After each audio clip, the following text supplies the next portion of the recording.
ಗುರುಭ್ಯೋ ನಮಃ. ಶುಕ್ಲಾಂ ಭರಧರಂ ವಿಷ್ಣುಂ ಶಶಿವರ್ಣಂ ಚತುರ್ಭುಜಂ ಪ್ರಸನ್ನವದನಂ ಧ್ಯಾಯೇತ್ ಸರ್ವ ವಿಘ್ನೋಪಶಾಂತಿ. ಶ್ರಾವಣ ಮಾಸದ ಈ ಶುಭ ದಿವಸದಂದು ಗುರು ಸಾರ್ವಭೌಮರಾಗಿರ್ತಕ್ಕಂಥ ಶ್ರೀ ರಾಘವೇಂದ್ರ ಸ್ವಾಮಿಗಳವರ ಪೂರ್ವಾರಾಧನೆ ಕಾರ್ಯಕ್ರಮಗಳು ದೇಶಾದ್ಯಂತ ಆರಂಭವಾಗಿದೆ. ನಾವು ಕೂಡ ಕಾಮಧೇನು ಕ್ಷೇತ್ರದಿಂದ, ಬೆಂಗಳೂರಿನ ಶ್ರೀ ಕಾಮಧೇನು ಕ್ಷೇತ್ರದಿಂದ ಈ ನೇರ ಪ್ರಸಾರ ಕಾರ್ಯಕ್ರಮವನ್ನು ನಿಮ್ಮ ಮನೆಯ ಬಾಗಿಲಿಗೆ ತಲುಪಿಸುವ ಪ್ರಯತ್ನವನ್ನು ಮಾಡ್ತಾ ಇದ್ದೇವೆ. ಯೋಗಕ್ಷೇಮ ಮೀಡಿಯಾ ಪ್ರೈವೇಟ್ ಲಿಮಿಟೆಡ್ ಈ ಸಂಸ್ಥೆಯ ವಿಶ್ವಂ ವಾಹಿನಿ, ವಿಶ್ವಂ ವೈಚಾರಿಕ ವಾಹಿನಿ ಇಂದಿನಿಂದ, ಈ ಕ್ಷಣದಿಂದ, ಇಲ್ಲಿಂದ ಶುಭಾರಂಭವನ್ನು ಮಾಡ್ತಾ ಇದೆ. ಯೂಟ್ಯೂಬ್ ವಾಹಿನಿಯ ಪದಾರ್ಪಣೆಯನ್ನು ಮಾಡ್ತಾ ಇದೆ. ಇರಲಿ ಇದಕ್ಕೆ ರಾಯರ ಅನುಗ್ರಹ, ದೇವಾನುದೇವತೆಗಳ ಅನುಗ್ರಹ, ಸನಾತನ ಧರ್ಮ ಪರಂಪರೆಯ ಎಲ್ಲ ಋಷಿಮುನಿಗಳ ಅನುಗ್ರಹ ಹಾಗೂ ಪ್ರೇಕ್ಷಕರು, ವೀಕ್ಷಕರು, ಅನ್ನದಾತರಾದ ನಿಮ್ಮ ಶ್ರೀರಕ್ಷೆ ಕೃಪಾಕಟಾಕ್ಷ ನಮ್ಮ ಮೇಲೆ ಇರಲಿ ಎನ್ನುವ ಆಶಯದೊಂದಿಗೆ ಈ ನೇರ ಪ್ರಸಾರವನ್ನು ಪ್ರಾರಂಭ ಮಾಡ್ತಾ ಇದ್ದೀವಿ. ಸಹೃದಯರೇ, ಇವತ್ತು ಶ್ರೀ ರಾಘವೇಂದ್ರ ಸ್ವಾಮಿಗಳವರ 354ನೇ ಆರಾಧನಾ ಮಹೋತ್ಸವದ ಕಾರ್ಯಕ್ರಮಗಳು ಪ್ರಾರಂಭವಾಗ್ತಾ ಇದೆ. ನಾವೀಗ ಬೆಂಗಳೂರಿನ ಮಂತ್ರಾಲಯ ಎಂದೇ ಖ್ಯಾತವಾಗಿರ್ತಕ್ಕಂಥ ಶ್ರೀ ಕಾಮಧೇನು ಕ್ಷೇತ್ರದಿಂದ ನಿಮಗೆ ನಾವು ನೇರ ಪ್ರಸಾರ ಕಾರ್ಯಕ್ರಮವನ್ನು ಮಾಡ್ತಾ ಇದ್ದೀವಿ. ಬಹುಶಃ ವಿಶ್ವದಲ್ಲಿ, ಇಡೀ ವಿಶ್ವದಲ್ಲಿ ಏಕೈಕ 108 ಕೋಟಿ ರಾಘವೇಂದ್ರ ಸ್ವಾಮಿಗಳ ನಾಮಾವಳಿಯಿಂದ ವಿರಚಿತವಾಗಿರ್ತಕ್ಕಂಥ ಕೃತಿಗಳಿಂದ ನಿರ್ಮಿತವಾಗಿರ್ತಕ್ಕಂಥ ಪುಸ್ತಕ ವೃಂದಾವನ ಇರುವಂತಹ ವಿಶ್ವದ ಏಕೈಕ ದಿವ್ಯ ಭವ್ಯ ಪರಮ ಪೂಜ್ಯವಾಗಿರ್ತಕ್ಕಂಥ ಕ್ಷೇತ್ರ ಕಾಮಧೇನು ಕ್ಷೇತ್ರ. ಶ್ರೀರಾಯರಿಗೆ ಕಾಮಧೇನು ಕಲ್ಪವೃಕ್ಷ ಅಂತೇಳಿ ನಾವು ಕರೀತೇವೆ. ಇದು ಕಾಮಧೇನು ಕ್ಷೇತ್ರ ವಿಶೇಷವಾಗಿ ಅನುಗ್ರಹಿತವಾಗಿರ್ತಕ್ಕಂಥ ಕ್ಷೇತ್ರ. ನಾಮಾವಳಿಯನ್ನು ಬರೆಯಬೇಕು ಅಂತ ಹೇಳಿ ರಾಯರ ಪ್ರೇರಣೆಯಾಗಿ ಅದನ್ನು ಆರಂಭ ಮಾಡಿರ್ತಕ್ಕಂಥದ್ದು 108 ಕೋಟಿ ಪುಸ್ತಕದ ರೂಪದಲ್ಲಿ ಸಿದ್ಧವಾಯಿತು. ಅದರಿಂದಲೇ ವೃಂದಾವನವನ್ನು ನಿರ್ಮಾಣ ಮಾಡಿ ಈ ಕ್ಷೇತ್ರವಾಗಿದೆ. ಲಕ್ಷಾಂತರ ಮಂದಿ ಭಕ್ತರು ಈ ಕ್ಷೇತ್ರಕ್ಕೆ ನಿತ್ಯವೂ ಭೇಟಿ ಕೊಡ್ತಾ ಇದ್ದಾರೆ.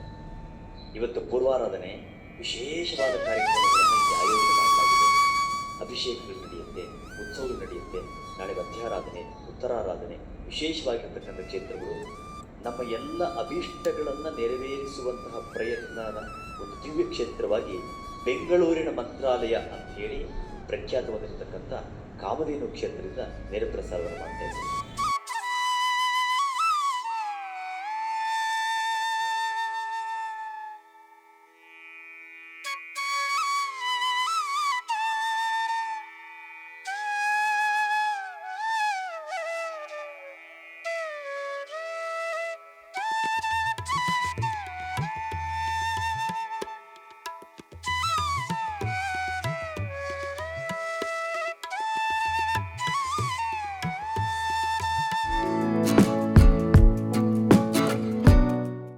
ಕರ್ನಾಟಕ ರಾಜ್ಯ ಸರ್ಕಾರದ ಸಾರಿಗೆ ಹಾಗೂ ಧಾರ್ಮಿಕ ದತ್ತಿ ಇಲಾಖೆಯ ಮಾನ್ಯ ಸಚಿವರಾದ ಶ್ರೀ ರಾಮಲಿಂಗಾರೆಡ್ಡಿ ಅವರ ಘನ ಅಧ್ಯಕ್ಷತೆಯಲ್ಲಿ ಜನಪ್ರಿಯ ಶಾಸಕರಾದ ಬಿ ಶಿವಣ್ಣ ಅವರ ಸಾರಥ್ಯದಲ್ಲಿ ವಿಧಾನ ಪರಿಷತ್ನ ಹಾಲಿ ಹಾಗೂ ಮಾಜಿ ಸದಸ್ಯರ ಸಮ್ಮುಖದಲ್ಲಿ ಚಂದಾಪುರದ ಜನ ಸಂಘಟನೆಯ ಸಹಕಾರದಲ್ಲಿ ಸ್ಫೂರ್ತಿ ಸಮೂಹ ಶಿಕ್ಷಣ ಸಂಸ್ಥೆ ಅರ್ಪಿಸುತ್ತಿದೆ.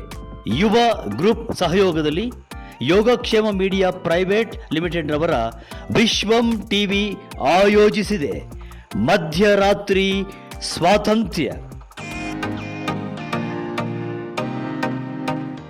ಭಾರತಕ್ಕೆ ಸ್ವಾತಂತ್ರ್ಯ ಬಂದು 78 ವರ್ಷಗಳಾಯಿತು. ಭಾರತಕ್ಕೆ ಸ್ವಾತಂತ್ರ್ಯ ಬಂದದ್ದು 1947 ಮಧ್ಯರಾತ್ರಿ ಆಗಸ್ಟ್ 14. ನಾವು ಆ ಮಧ್ಯರಾತ್ರಿಯ ಸಂಭ್ರಮವನ್ನು ಸ್ಮರಿಸಿಕೊಳ್ಳೋದೇ ಇಲ್ಲ. 15ರ ಮುಂಜಾನೆ ಸೂರ್ಯೋದಯದಿಂದ ನಮ್ಮ ಆಚರಣೆಗಳು ಪ್ರಾರಂಭವಾಗುತ್ತೆ. ಯಾಕೆ ನಾವು ಆ ದಿನವನ್ನು, ಆ ಮುಹೂರ್ತವನ್ನು, ಆ ಸಮಯವನ್ನು ಮರೆತು ಬಿಟ್ಟಿದ್ದೇವೆ? ಮುಖ್ಯ ಅಲ್ಲವೇ? ಈಗ ನಾವು ಹುಟ್ಟಿದ ಗಳಿಗೆ, ನಕ್ಷತ್ರ, ಮುಹೂರ್ತ ಎಲ್ಲವೂ ಮುಖ್ಯವಾದರೆ ಇದು ಯಾಕೆ ಮುಖ್ಯ ಆಗೋದಿಲ್ಲ? ಈ ಮುಖ್ಯವೇ ನಮಗೆ ಈಗ ಪ್ರಮುಖವಾಗಿದೆ. ಆಗಸ್ಟ್ 14ರ ಗುರುವಾರ ಮಧ್ಯರಾತ್ರಿ ನಾವು ಆನೇಕಲ್ ತಾಲೂಕಿನ ಚಂದಾಪುರದಲ್ಲಿ ಸ್ವಾತಂತ್ರ್ಯೋತ್ಸವವನ್ನು ಆಚರಣೆ ಮಾಡ್ತಾ ಇದ್ದೇವೆ. ಮಧ್ಯರಾತ್ರಿಯಲ್ಲಿ ಧ್ವಜಾರೋಹಣ ಮಾಡಿ ಆ 78ರ ಸ್ವಾತಂತ್ರ್ಯ ಸಂಭ್ರಮವನ್ನು ನಾವು ಸಂಭ್ರಮಿಸಲಿದ್ದೇವೆ. ಹಾಡು, ನೃತ್ಯ, ಮಧ್ಯರಾತ್ರಿಯ ಧ್ವಜಾರೋಹಣ ಮತ್ತು ಸಾಧಕ ಗಣ್ಯರಿಗೆ ಸನ್ಮಾನ, ವಿಶೇಷ ಅತಿಥಿಗಳೆಲ್ಲರೂ ಕೂಡ ಬಂದು ಈ ವಿಶೇಷವಾದ ಕಾರ್ಯಕ್ರಮದಲ್ಲಿ ಭಾಗವಹಿಸ್ತಾ ಇದ್ದಾರೆ. ಸೂರ್ಯ ಸಿಟಿ ಮೈದಾನ, ಚಂದಾಪುರ, ಆಗಸ್ಟ್ 14ರ ಸಂಜೆ 5:30ರಿಂದ ನಿರಂತರವಾದ ಹಾಡು, ನೃತ್ಯ, ಸಂಭ್ರಮ, ದೇಶದ ಬಗ್ಗೆ ಸ್ಮರಣೆ, ತ್ಯಾಗ ಬಲಿದಾನಗಳ ಸ್ಮರಣೆ, ಎಲ್ಲವುಗಳ ಸಂಪೂರ್ಣ ಹೂರಣ. ಮಧ್ಯರಾತ್ರಿ ಸ್ವಾತಂತ್ರ್ಯ. ಸೂರ್ಯ ಸಿಟಿ ಮೈದಾನ, ಚಂದಾಪುರ, ಆಗಸ್ಟ್ 14ರ ಸಂಜೆ 5:30ರಿಂದ ಎಲ್ಲರೂ ಬನ್ನಿ, ನಮ್ಮೊಟ್ಟಿಗೆ ಸಂಭ್ರಮಿಸಿ. ನಮಗೋಸ್ಕರವಾಗಿ ತ್ಯಾಗ ಬಲಿದಾನ ಮಾಡಿ ತಂದುಕೊಟ್ಟಿರುವ ಸ್ವಾತಂತ್ರ್ಯವನ್ನ ಹೀಗೆಯೂ ಕೂಡ ಆಚರಿಸಬಹುದು. ಬನ್ನಿ, ಭಾಗವಹಿಸಿ. ಈ ಕಾರ್ಯಕ್ರಮದ ಮುಖ್ಯ ಪ್ರಾಯೋಜಕರು ಸ್ಫೂರ್ತಿ ಸಮೂಹ ಶಿಕ್ಷಣ ಸಂಸ್ಥೆ ಹಾಗೂ ಯುವ ಗ್ರೂಪ್ ಆಫ್ ಕಂಪನೀಸ್. ಈ ಕಾರ್ಯಕ್ರಮದ ಸಹ ಪ್ರಾಯೋಜಕರು ಬೆಸ್ಟ್ ಹಾಸ್ಪಿಟಲ್, ಸ್ವಸ್ತಿಕ್ ಹಾಸ್ಪಿಟಲ್, ಫೋಮ್ಟೆಕ್, ಸೆಲೆಸ್ಟೆ, ಸ್ಟಾಲ್ಟ್ ಮತ್ತು ಶ್ರೀ ಗುರುಕುಲ ಇಂಟರ್ನ್ಯಾಷನಲ್ ಶಾಲೆ, ಚಂದಾಪುರ.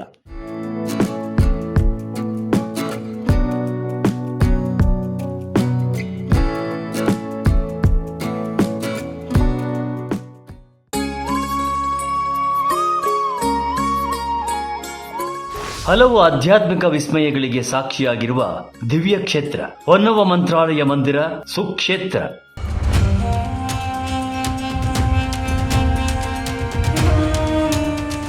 ಶ್ರೀ ಕ್ಷೇತ್ರ ಹೊನ್ನಗನಹಟ್ಟಿ, ಬೆಂಗಳೂರು ಪುಣ್ಯಧಾಮದಿಂದ ಶ್ರೀ ಗುರುರಾಘವೇಂದ್ರ ಸ್ವಾಮಿಗಳವರ ಭವ್ಯ ಮಧ್ಯಾರಾಧನೆಯ ವಿಶೇಷ ನೇರ ಪ್ರಸಾರ ಇದೇ ಆಗಸ್ಟ್ 11ರ ಸೋಮವಾರ ಬೆಳಿಗ್ಗೆ 7 ಗಂಟೆಯಿಂದ.